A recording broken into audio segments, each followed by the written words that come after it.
I'm yelling out money, anything, ayy. Ooh, got the foot on the gas, pedal to the metal when I'm getting to the back, ayy. Got the foot on the gas, pedal to the metal when the lane moving fast, ayy. Let them all cross. If they hate, then let them hate and make a bigger boss, ayy. What is up, ladies and gentlemen? We are back. We are live. It is the Freight Coach Podcast, the top podcast in transportation, coming to you guys every single weekday, 8:30 a.m. Pacific, 10:30 Central, to break down some industry headlines. But most importantly, you guys provide some actual insight into what you can do with all of this information. If this is your first time tuning in, welcome. This is the real side of freight, ladies and gentlemen. And I do say that before every single show. And what I mean by that is I only speak with transportation professionals, because at the end of the day, you guys, I want to talk to the right individuals who have done what you're looking to do or who are currently doing what you're trying to achieve, so you can take that information, apply it, utilize it, and see a meaningful difference in your business and your life. Happy Wednesday, everybody. I got a very special guest for you guys here, and I'm going to bring him up in just a second, but I do have to drop my weekly reminder. We have a newsletter, you guys. It drops every Wednesday, and unlike other people who create newsletters, I don't auto sign you up for it. So if I have your email address, I don't sign you up for it. But with that being said, I need you to go to my website, though, and register for it, all right? So if you just go to thefreightcoach.com, it drops every Wednesday. It's all about the industry, you guys. I'm not trying to be a life coach or anything like that. It's all about freight at the end of the day, because that's frankly all I know. But with that being said, you guys, we're going to dive into kind of like what's going on in the market here. What can we expect? What role will tariffs have to play into things coming up here? And with that being said, I got my guest today is the VP of Corporate Strategy at Truck Stop, Mr. Sean Dehan, on the show. Sean, thank you so much for taking the time to join me this morning. What's up, Chris? Thanks for having me. No, dude, absolutely, man. And I am, dude, like we were talking before, I feel like I should have started the show when we were talking before the show. Go live, yeah. Yeah, because like, man, you really summarized it the exact same way how I feel about a lot of this. And, we'll get into that here, man. So like, dude, how'd you get your start in the industry though, Sean? What brought you into transportation? Yeah, love it. And it actually, I wanted to get into this with you because I started in transportation 3 years ago. My background is kind of a little bit kind of pan industry. I didn't really have an industry home in a lot of the work that I did in corporate strategy development. I did consulting. I would do in-house corporate strategy work, mostly for technology companies. And then I found my way into transportation through someone I knew. They were looking for kind of a strategy, a person that knows how to manage strategy, help a company set a strategy, and then execute against it. And so I got brought into Truck Stop 3 years ago, back in May of 2022.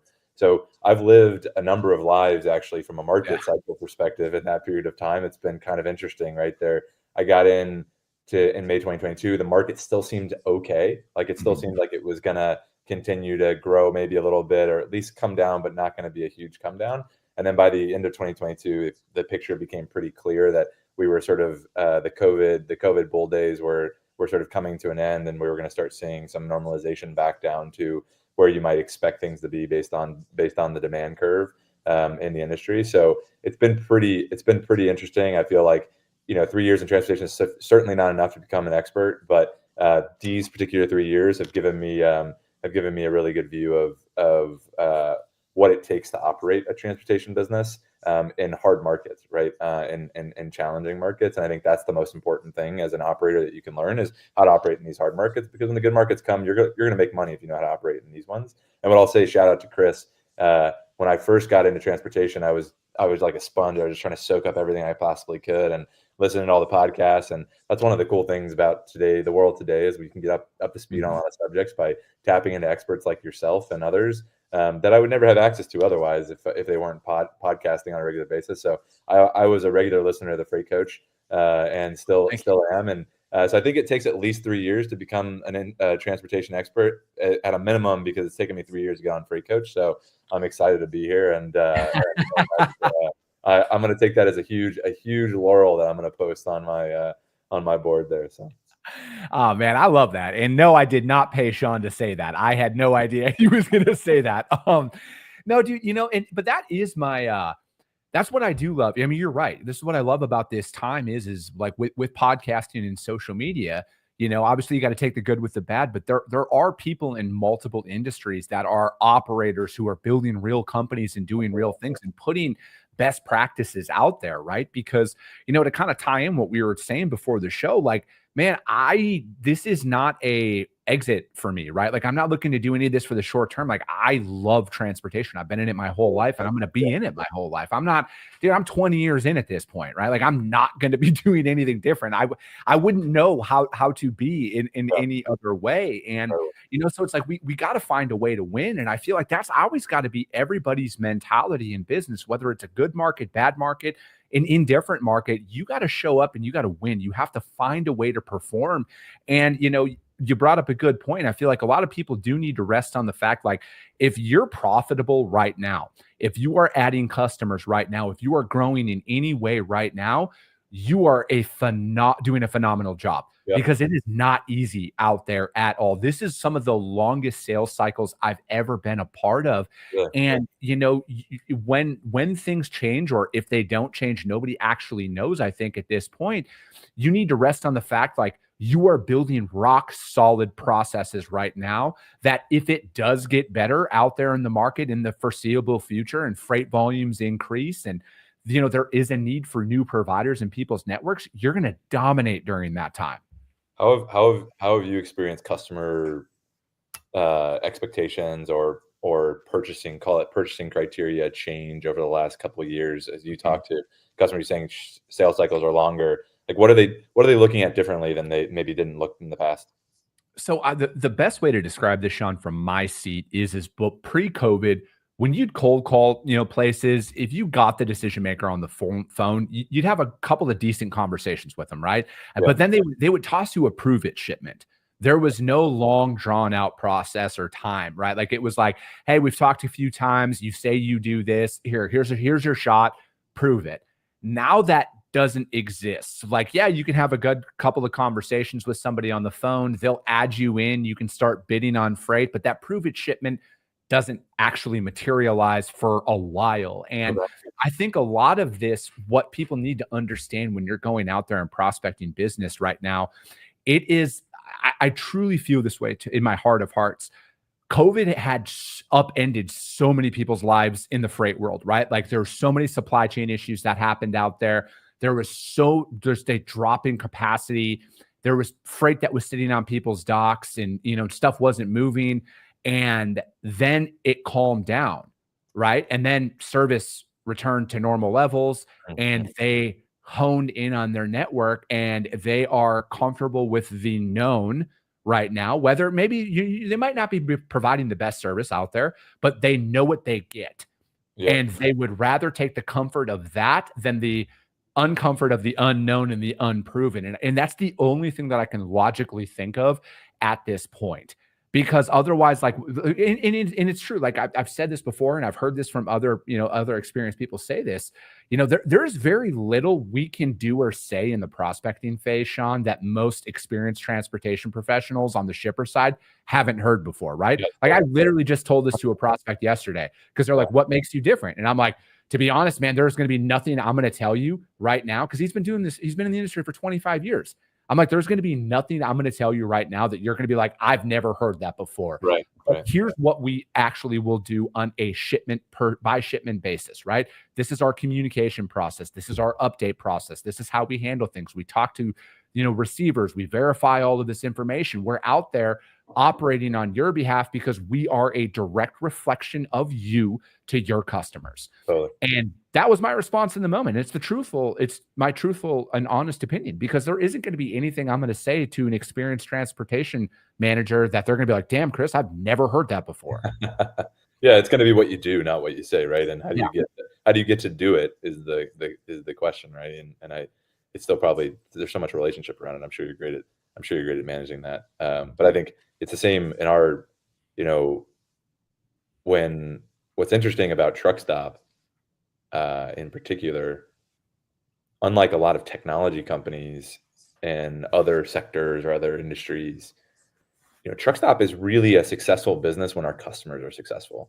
Mm-hmm. And we benefit from customer success, because if customers stay in business, They tend to keep working with Truck Stop because we're at least some part of that success. We're not the whole thing. They got to do more than just us. We're not going to take all the credit, but we're a part. We're a tool in their toolbox for success.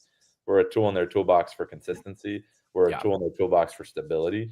And when they're successful, and we're more successful. So we have, Chris, what you'll see so often in a business like Truck Stop, we have customers that have been customers for 15 years on the carrier side, broker side, maybe even longer. And they've never stopped being a Truck Stop customer. There's never a month that they've stopped being a Truck Stop customer. And you look at that, and it's really interesting because then you look at all the other customers that we see come in, they hang out with us for 3 months and then they leave and they come back a year later or whatever it may be. And everyone sort of has a little bit of a different business model, but the ones that we've found that have been the longest tenure actually do still rely on products like Truck Stop. And the reason I bring this up is because, you and I were talking about before the top of the show, it's really important to understand that where we are in the market, and that Truck Stop isn't making plans that the market is just going to get better and all of a sudden our business is going to be better because our customers are there. We've got to make plans for the market to not get much better. And how are we going to build a better business for our customers, for our employees, for the industry, right? And so as long as we can help our customers be successful in any of these markets, whether it's an up market, it's easy to make them successful, quite frankly, in an up market, or in a tight capacity market. It's harder to make truckers and brokers successful in a loose capacity market, but that's the name of the game for us. We'll continue to support them in becoming successful in these operator markets, right? And how we help that come to fruition.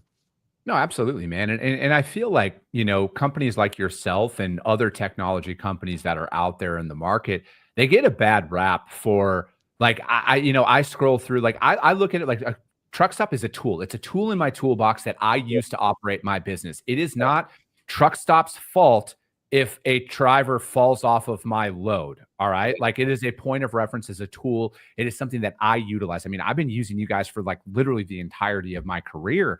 And it's like I use it as, again, it's a tool, it's a crutch. It's one of those things that I use to operate inside of my business, my internal processes. And I just put a post out this yesterday, like, no piece of technology can fix a bad process, right? Like, that starts at the core of a freight broker's business. Like, you have to fix that. And then technology is a tool that you can leverage for explosive growth. And that's the way that a lot of people need to take that, right? And it's like, from my stance and my standpoint, like, as technology continues to develop out there in the market, you can't just rely on that and expect it to do your job for you. And I feel like there's like just a massive blindness. And this isn't just a transportation thing, right? Like, I see this in every industry. People are like, oh, I bought this service. Why didn't my business improve? I don't know. Have you ever thought that it's you, the operator? Because that's just the way that I approach things, right? That is how Chris Jolly fundamentally is as a man. I have stopped blaming everybody else for my issues, and I look internally, right? If my business isn't growing, it's not the market's fault. It's not the world's fault. It's Chris Jolly's fault, right? And I have to get better. But I feel like, with where freight tech is right now, you have never had an easier time to find capacity, to find accurate rates, to find accurate carrier vetting. You have never been at an easier point in time, right? Yeah, it should be, this is, and I think we'll see continued development. I mean, with things like AI and, agentic AI kind of coming on the scene too, it's going to become easier and easier for the great operators to win, quite frankly, because they'll know, to your point, it's not just technology, it's also people and process, and it's relationships, and it's being able to bring in customers and being able to build trust. The technology is basically like fuel. It's like you got to build the ship, and then you put the fuel in the ship, and that's what the great operators are doing. And even on the trucking side, right, on the capacity side, we see a similar thing, right? Like, we're not trying to replace.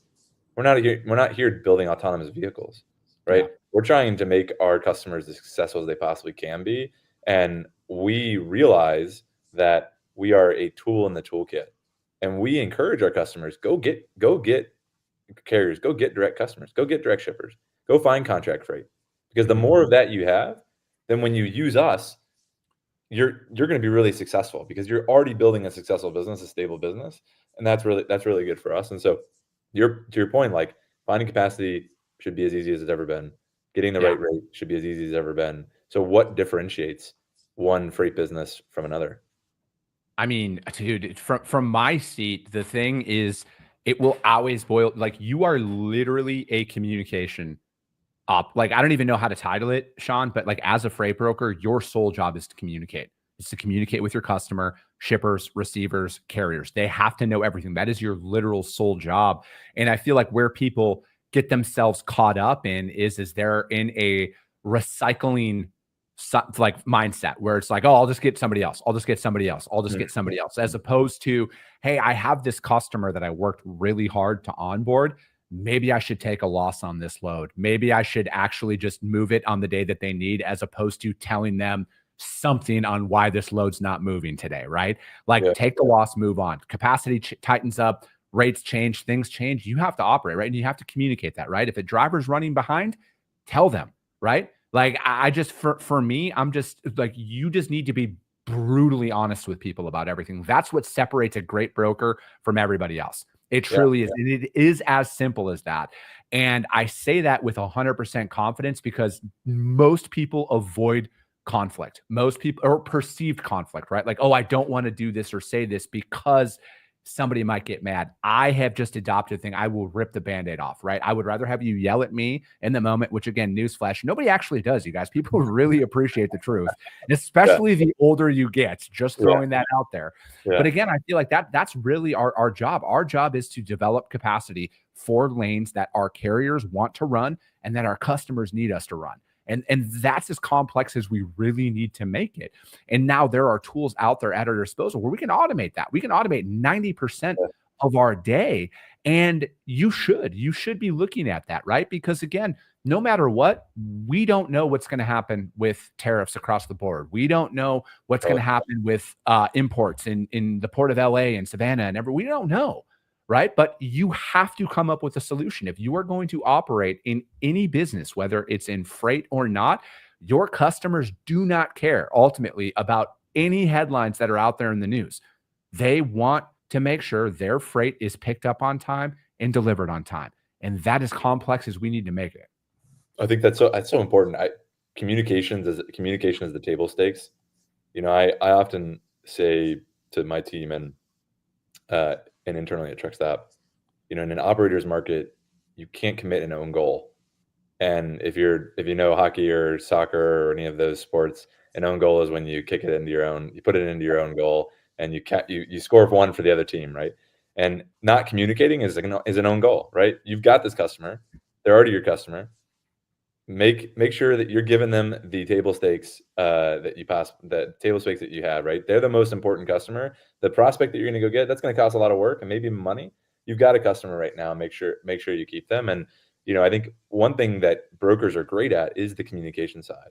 I don't know how many, Chris. I don't know what your breakdown of like carriers versus brokers on your program, but from a listener's perspective, but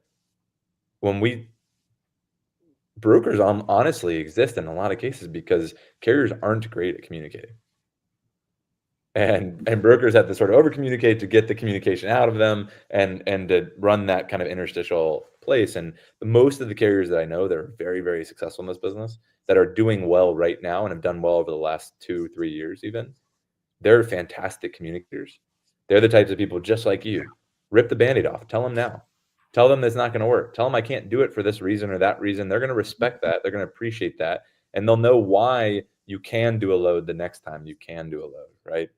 And they just treat it differently, right? And they treat it like they're truly operating a business with customers, whether it's with the broker or with a shipper. It doesn't matter who the customer that's giving them the freight is. They're treating them and communicating with them in a particularly different way than most of their peers do.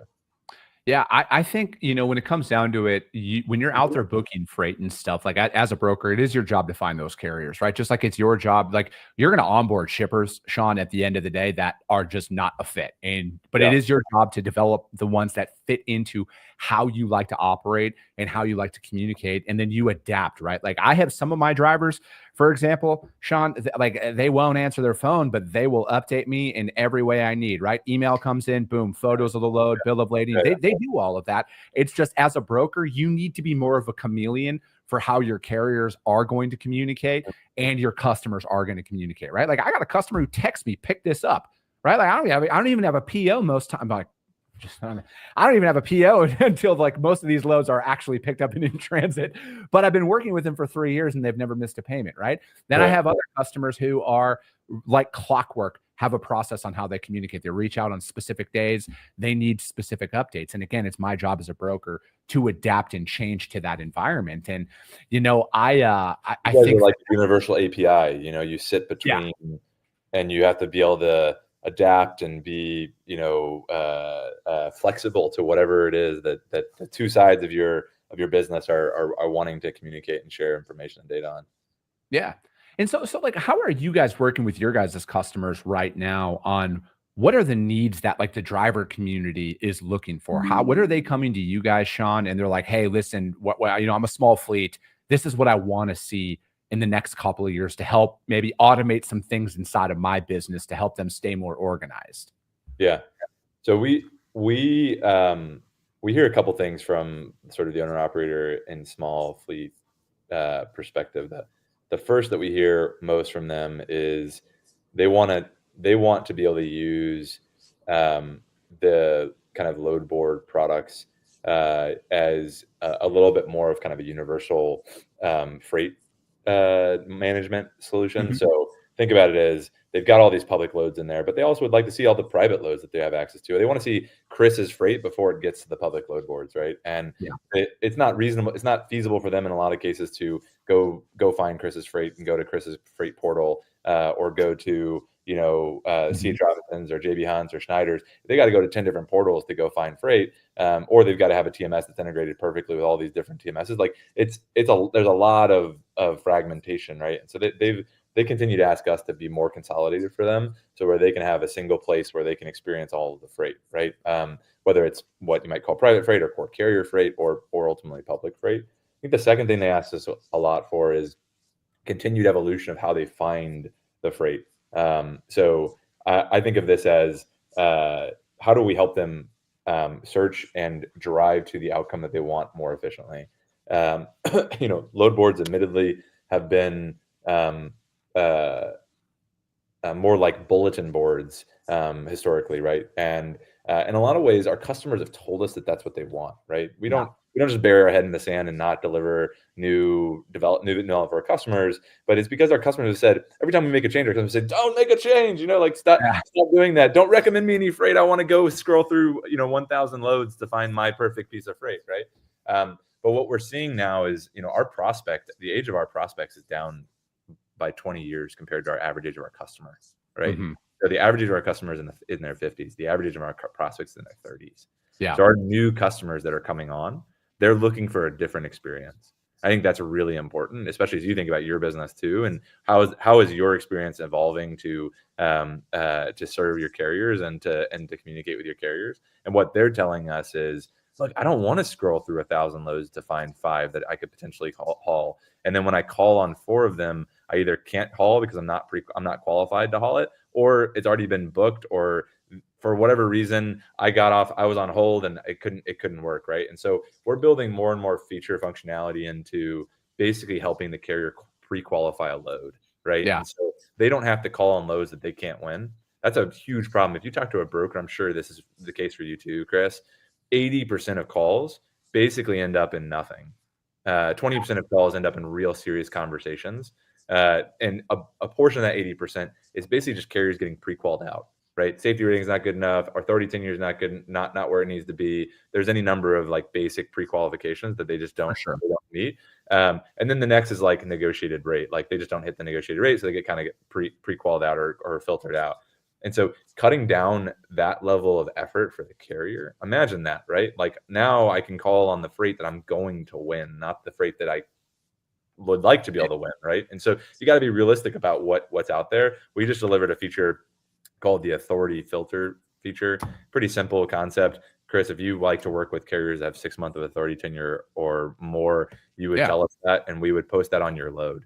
And so a carrier can now go in and say, who's working with carriers of 6 month or more authority? And it will filter out anything that's basically noise for them under 6 months authority, because they really want to win the freight. So they don't want to get bogged down with all the competitive freight that's 3 months or less. If they're a 3 month carrier, they're going to look for 3 months and less carrier loads. And now they're calling on freight that they can actually win, right? And that's really important and really valuable. It's been a huge success for us.